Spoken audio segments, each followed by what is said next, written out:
Hi everybody! So in today's video, we're going to be doing Unit 2, Lesson 3, which is all about something called chain rule. Now, our target for today is I can calculate the derivative of the composition of two differentiable functions using a process called the chain rule. So what we're going to be practicing today is finding the derivative of functions that have been composed.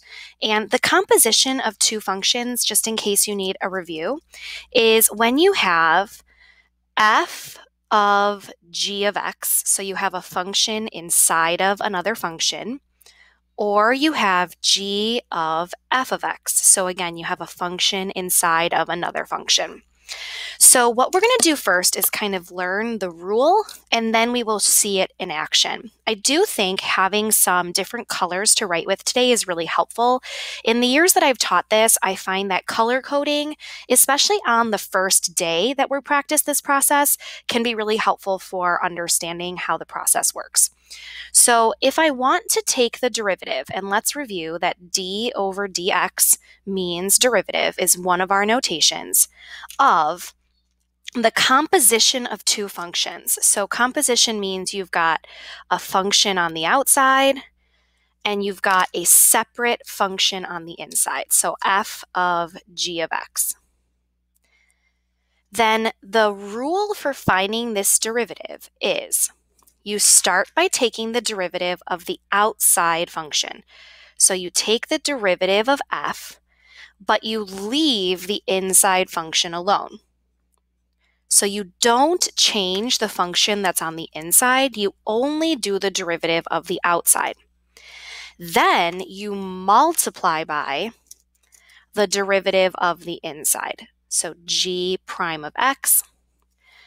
And the reason that this is called chain rule is we think about this derivative here as like a link in a chain. So you're linking these derivatives together, the derivative of the outside where you left the inside alone, and then the derivative of the inside. You're linking them together using multiplication. When I say this to myself in my head, so when I'm doing these problems, what I say to myself is take the derivative of the outside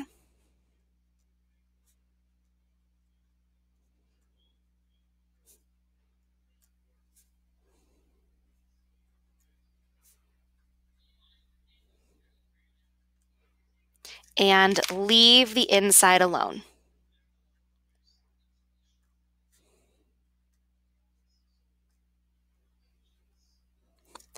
Then, which is where you put your multiplication, take the derivative of the inside.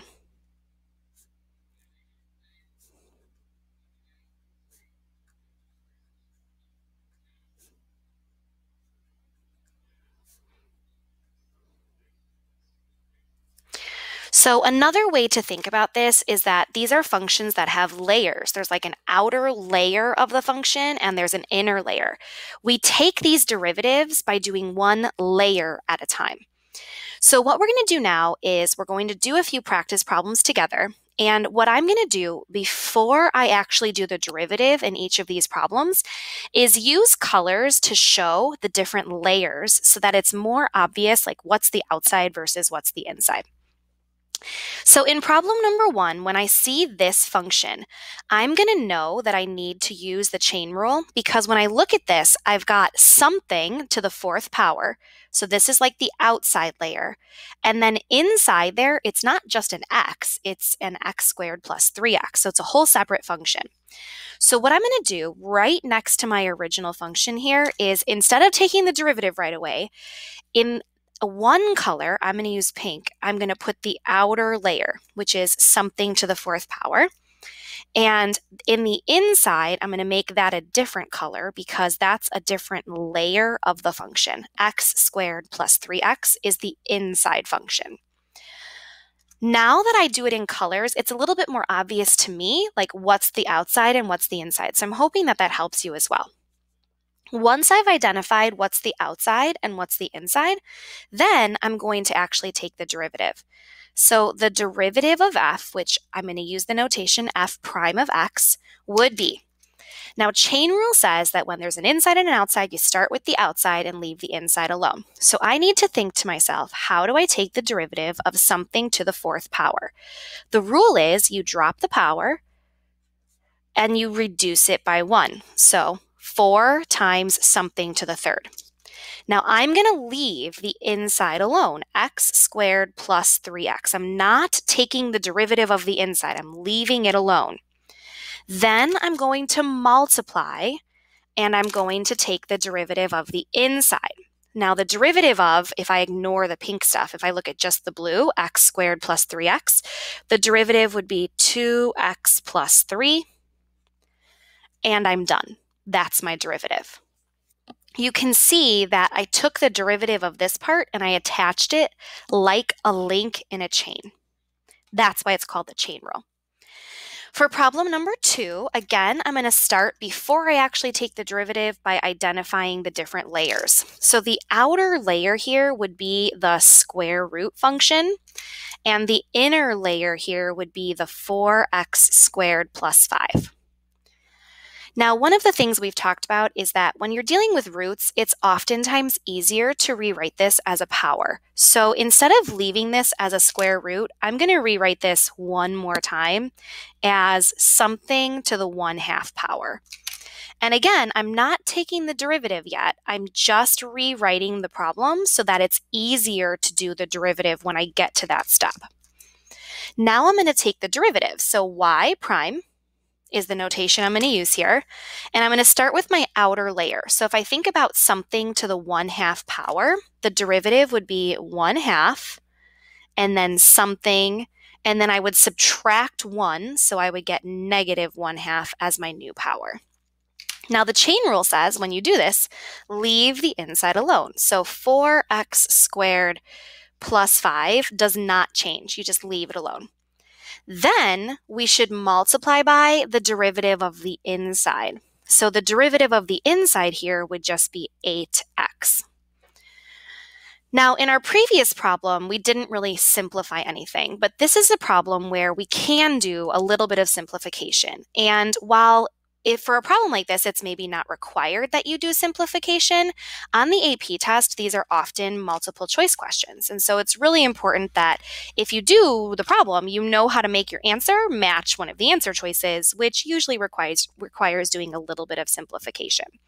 So if I simplify this, what I'm going to do is just multiply the 1/2 times the 8x.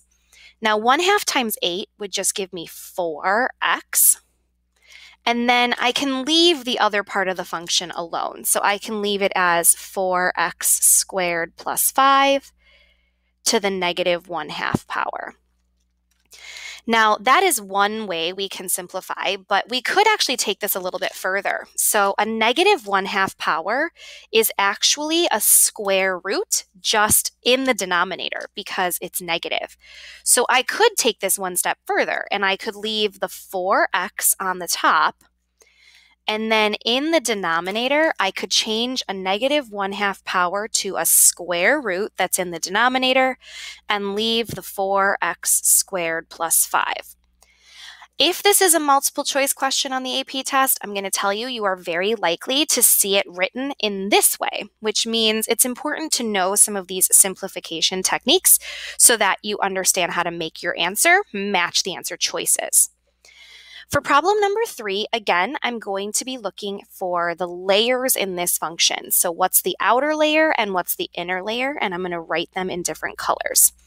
So if I look at this, it's actually broken up into 2 parts. We have the first part of the function here is right here, and the second term of this function is right here. If I look at this, I'm going to do this derivative in 2 separate parts because there are 2 separate terms. The first term has layers. So the first term is going to be 3 times the square root is the outer layer, and the inner layer is 6x plus 7. But the second term here does not have layers. It's just a 4x to the 5th. So I don't have to worry about what's the outside layer and what's the inside layer because that second term doesn't have a composition of 2 functions. It's just one term. Now, again, just like in my previous problem, I do think it's easier to rewrite this with an exponent. So instead of 3 times the square root of 6x plus 7, I'm going to rewrite it as 3 times something to the 1/2 power. And the 6x plus 7 will stay here. And then again, I have that second term, plus 4x to the 5th. Now, my rule for taking derivatives says we do this one term at a time. So the derivative of g would be equal to, let's start with the first term.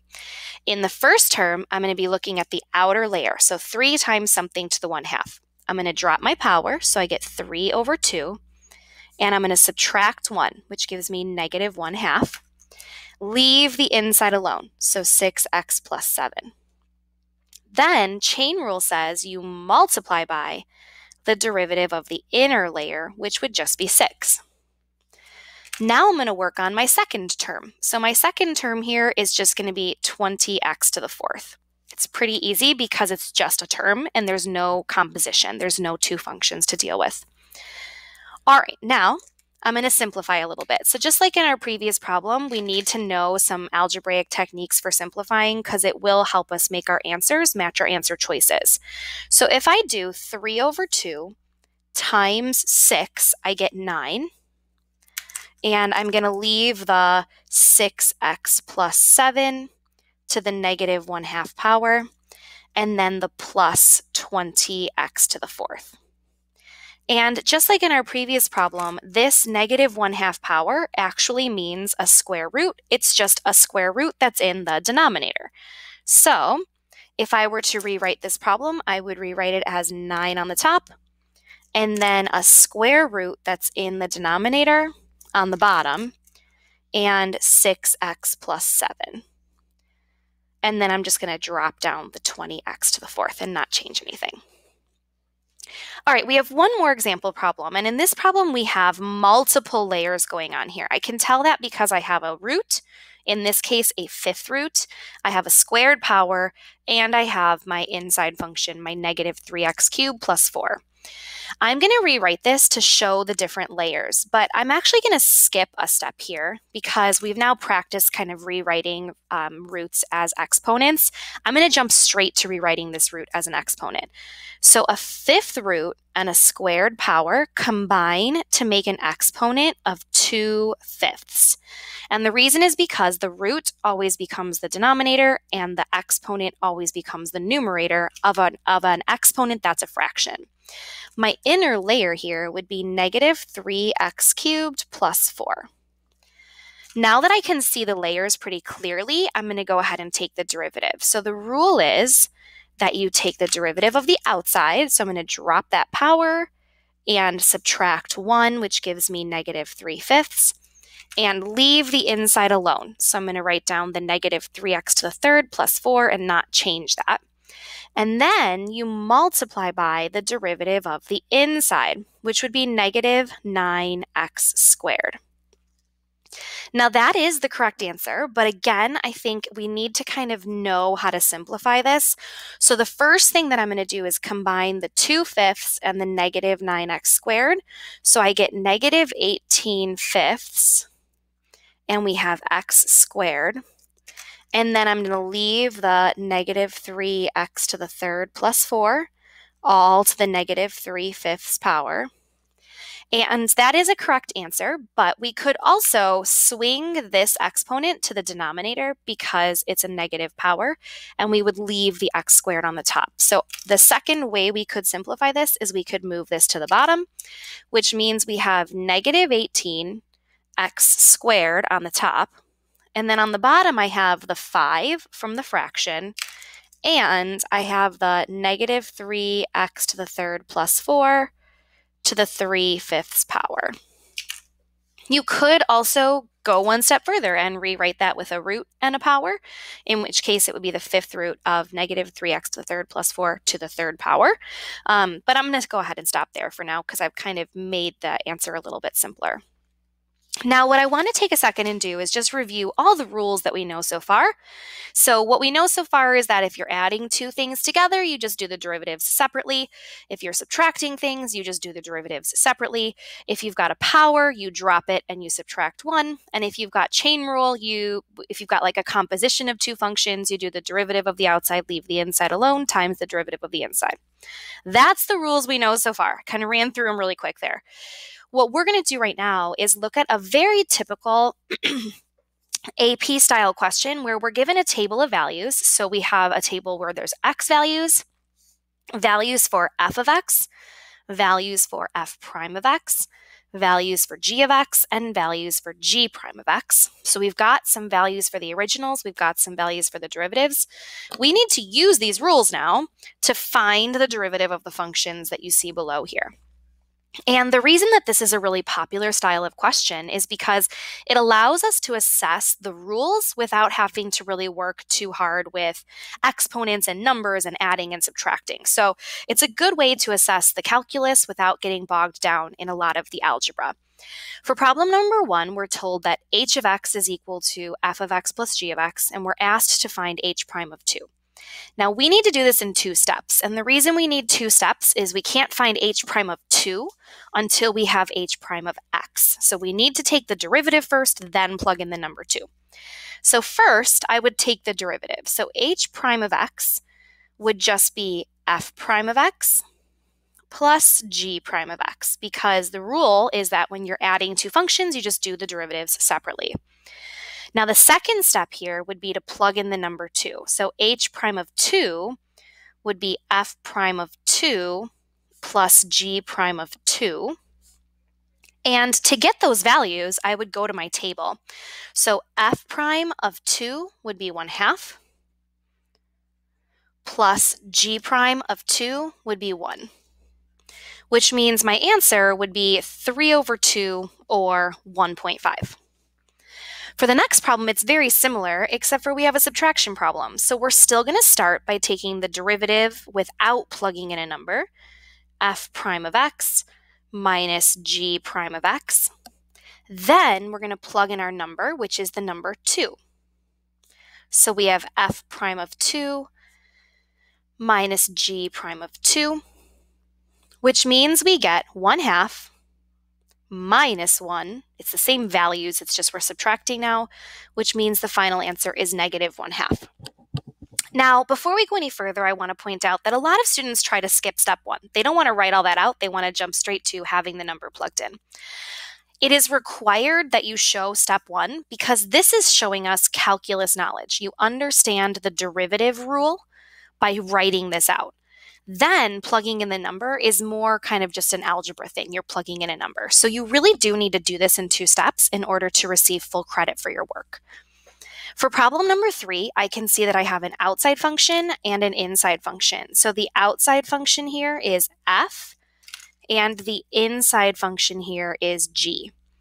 What we're going to do is take the derivative before we plug in our number. So h prime of x would be the derivative of the outside, which is f prime, leave the inside alone. So g of x stays the same, times the derivative of the inside, which would be g prime of x. And again, that first step is showing us your calculus knowledge. Now we're going to plug in our number. So h prime of 2 would be f prime of g of 2 times g prime of 2. And then we're going to go to our table to get those values. So g of 2 would be 2, which means I have f prime of 2 times g prime of 2 would be 1.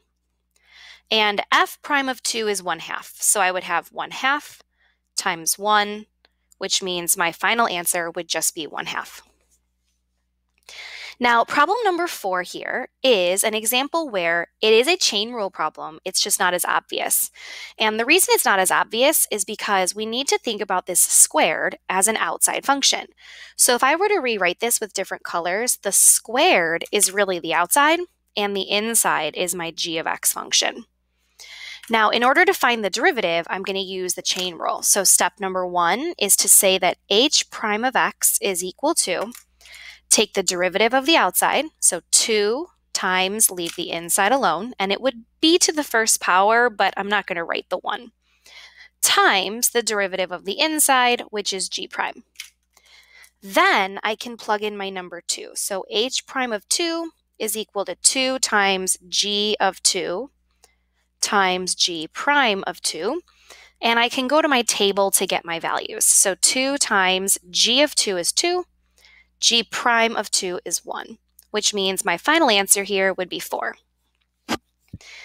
Now, last but not least, just like number 4 is a little tricky because it's not as obvious that it's a chain rule question until you really think about what that squared means. Number 5 is a little tricky because, again, it's not as obvious that it's a chain rule question until you think about what that 1/2 x means. This is a chain rule question because the outside function is f, and the inside function is not just x, but 1/2 x. So when I take the derivative here, I would take the derivative of the outside first, which is f prime, leave the inside alone, so 1/2 x, times the derivative of the inside, which is 1/2. Now I'm going to plug in my number, so h prime of 4 is equal to f prime of 1/2 of 4 is just 2, times 1/2. Now I can go to the table to get f prime of 2. So f prime of 2 would be 1/2 times another 1/2, which makes 1/4 is my final answer. All right, that's it for our video today. Thank you guys so much for watching, and I'll see you for some practice problems in class.